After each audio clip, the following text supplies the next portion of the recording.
Chiến thắng Bạch Đằng năm 938.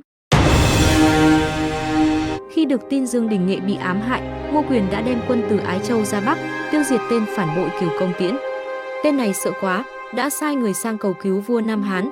Vua Nam Hán cử ngay con là Vạn Vương Hoàng Tháo, đem một đạo binh thuyền lớn sang cướp nước ta. Ngô Quyền đã tiêu diệt bọn phản bội và tổ chức ngay cuộc kháng chiến. Ông đã cho xây dựng một trận địa cọc ở cửa sông Bạch Đằng. Vào lúc nước chiều lên, cho quân đi thuyền nhẹ ra khiêu chiến và vừa thua, nhử cho quân giặc vào.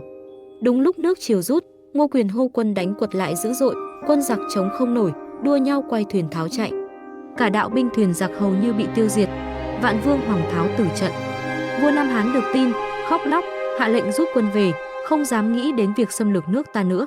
Chiến thắng Bạch Đằng lịch sử năm 938 khẳng định nền độc lập của dân tộc. Người anh hùng Ngô Quyền, năm 939 đã xưng vương.